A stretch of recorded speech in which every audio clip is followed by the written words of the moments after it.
Hi friends, welcome to Sharmi's kitchen. Video start చేసే ముందు ఒక చిన్న రిక్వెస్ట్ అండి. ఇప్పటి వరకు మన ఛానల్ ఎవరైనా సబ్స్క్రైబ్ చేసుకున్న వాళ్ళు ఉంటే ప్లీజ్ తప్పకుండా సబ్స్క్రైబ్ చేసుకోండి. ఈ రోజైతే నేను బఠానీ చాట్ మసాలా చేసి చూపిస్తున్నాను. ఈవినింగ్ టైంలో ఇలా బయట వెళ్ళి చాట్ మసాలా తినడానికి చాలా మంది ఇష్టపడుతూ ఉంటారు కదా. బయట తిన్న టేస్ట్ లాగానే ఇంట్లోనే ఈజీగా చేసేసుకుందాము. దీనికోసం అయితే నేను ముందుగా 1 కప్పు వరకు తెల్ల బఠానీ తీసుకున్నానండి. వీటిని ఒక 6 గంటల వరకు నానబెట్టుకోవాలి. వాటర్ వేసేసి ఒక 6 గంటల వరకు నానబెట్టుకున్నాను. టైం లేకపోతే ఒక 5 గంటలైనా సరిపోతుంది. ఇలాగ నానిపోయిన తర్వాత నేను ముందుగా ఒక 2 ఆలుని తీసుకున్నానండి. ఆలు మీ చాయిస్ అండి, వేస్తే ఒక టేస్ట్ బాగుంటుంది. ఇలాగ ఆలుని కట్ చేసుకొని 4 ముక్కల కింద కట్ చేసుకునేసి పక్కన పెట్టేసుకోవాలి. ఇప్పుడు చూడండి, 6 గంటల తర్వాత బఠానీ బాగా నానిపోయిందండి. మీకు టైం లేకపోతే ఒక 4-5 గంటలైనా తప్పకుండా నానపెట్టండి. ఓవర్ నైట్ నానపెట్టినా కూడా కరెక్ట్గా సరిపోతుంది. వీటిని శుభ్రంగా వాష్ చేసుకుని ఒక కుక్కర్లోకి తీసేసుకుంటున్నాను. అదేవిధంగా ముందుగా కట్ చేసుకున్నాం కదండి ఆలును కూడా ఇందులోకి వేసేసుకోవాలి. ఇందులో తగినన్ని వాటర్ యాడ్ చేసుకోవాలి. ఈ బఠానీ ఈ ఆలు మునిగేంత వరకు యాడ్ చేసుకుంటే సరిపోతుంది. 1/2 టేబుల్ స్పూను పసుపు, 1 టేబుల్ స్పూన్ వరకు సాల్ట్ యాడ్ చేసుకున్నాను.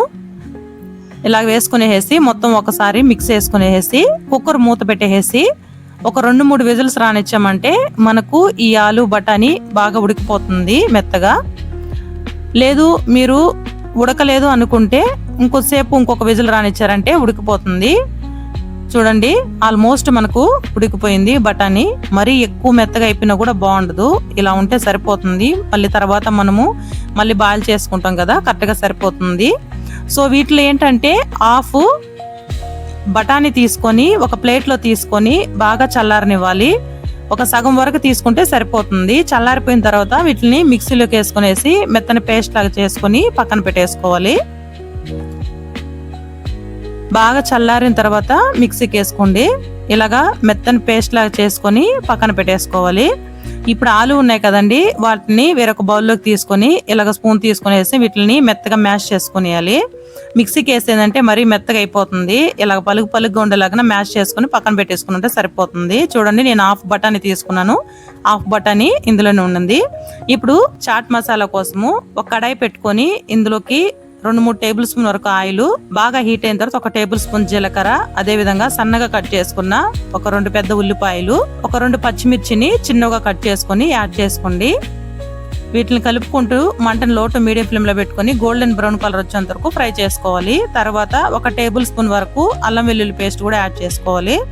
అల్లం వెల్లుల్లి పేస్ట్ పచ్చివాసన పోయేంత వరకు బాగా మిక్స్ చేసుకొని తర్వాత కొంచెం కొత్తిమీర కూడా యాడ్ చేసుకొని, అదేవిధంగా బాగా పండిన టమాటాలు ఒక 2 టమాటాలని చిన్నగా కట్ చేసుకొని యాడ్ చేసుకోండి. ఈ టమాటాలు బాగా మెత్తబడేంత వరకు కలుపుకుంటూ ఫ్రై చేసుకోవాలి. ఇవి బాగా ఫ్రై అయిపోయిన తర్వాత ఇప్పుడు రుచికి సరిపడా సాల్ట్, 1/2 టేబుల్ స్పూను పసుపు, 1 టేబుల్ స్పూను కారము, అదేవిధంగా 1 టేబుల్ స్పూను ధనియాల పొడి, 1 టేబుల్ స్పూను జీలకర్ర పొడి, 1 table spoon chaat masala add చేసుకుంటున్నాను. లాస్ట్లో 1 టేబుల్ స్పూను గరం మసాలా కూడా యాడ్ చేసుకున్నాను. ఈ మసాలాలన్నీ వేసి ఈ మసాలాలు పచ్చివాసన పోయేంత వరకు ఫ్రై చేసుకోవాలి. మాడిపోకుండా ఉండాలంటే కొంచెం వాటర్ వేసుకున్నారంటే సరిపోతుంది. మసాలాలు చక్కగా ఫ్రై అయిపోతాయి. ఇలాగ వాటర్ వేసుకునేసి బాగా కలుపుకుంటూ ఆయిల్ పైకి తేలేంత వరకు ఫ్రై చేసుకోవాలి. ఇలా ఫ్రై చేసుకున్న తర్వాత ఇప్పుడు మనం ముందుగా ఉడికించి పెట్టుకున్నాం కదండి బఠానీ, ఆ బఠానీ మొత్తాన్ని ఇందులోకి యాడ్ చేసుకోవాలి. అదేవిధంగా మనం మిక్సీకి వేసి పెట్టుకున్నాం కదండి, హాఫ్ బఠానీ పేస్ట్ చేసి పెట్టుకున్నాం కదా, ఆ పేస్ట్ని కూడా ఇందులోకి యాడ్ చేసుకునేయాలి. లాస్ట్గా ఇందులోకి మనము ఆలుని ముందుగా మ్యాష్ చేసి పెట్టుకున్నాం కదండి, ఆలు మిక్చర్ను కూడా ఇందులోకి యాడ్ చేసుకునేయాలి. వీటిలన్నిటినీ చక్కగా మిక్స్ చేసుకోవాలి. ఈ మసాలాలన్నీ వీటికి బాగా కలిసిపోయేలాగా బాగా కలుపుకొని మిక్స్ చేసుకోవాలి.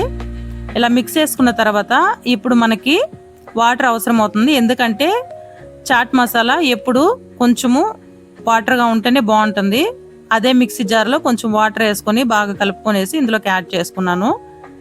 ఇలాగ మొత్తాన్ని కలుపుకొనేసి ఇప్పుడు మీకు సాల్ట్ సరిపోకపోయినా కారం సరిపోకపోయినా అడ్జస్ట్ చేసుకోండి. అడ్జస్ట్ చేసుకునేసి ఒక 5 to 6 మినిట్స్ కుక్ చేసుకున్నామంటే మనకు కరెక్ట్గా సరిపోతుంది. ఈ కన్సిస్టెన్సీలో ఉంటే సరిపోతుంది. అది చల్లారేసరికి కరెక్ట్గా సరిపోతుంది. చాట్ మసాలా ఎప్పుడు వేడిగా సర్వ్ చేసుకుంటేనే బాగుంటుందండి. ఈవినింగ్ టైంలో ఇలాగా బయట వెళ్ళి తినేదానికన్నా ఇంట్లోనే ఈజీగా చేసుకొని తినేయచ్చు. లాస్ట్కి ఇందులోకి సన్నగా కట్ చేసుకున్న ఆనియన్, సన్నగా కట్ చేసుకున్న టమోటా, అదేవిధంగా కొత్తిమీర, పైన ఏంటంటే మీకు కార్న్ఫ్లెక్స్ ఉన్నా కార్న్ఫ్లెక్స్ యాడ్ చేసుకోండి, లేకపోతే కారపూస ఉన్నా ఏదైనా కూడా యాడ్ చేసుకుని నేనైతే ఇక్కడ మిక్చర్ యాడ్ చేసుకున్నాను. ఇలాగ యాడ్ చేసుకునేసి వేడిగా సర్వ్ చేసుకున్నామంటే చాలా బాగుంటుందండి. తప్పకుండా ట్రై చేయండి, తప్పకుండా నచ్చుతుంది. మీరు ట్రై చేసి మీకు ఎలా వచ్చిందో కామెంట్ రూపంలో తెలియచేయండి. తప్పకుండా అయితే సబ్స్క్రైబ్ చేసుకోండి. Thank you for watching.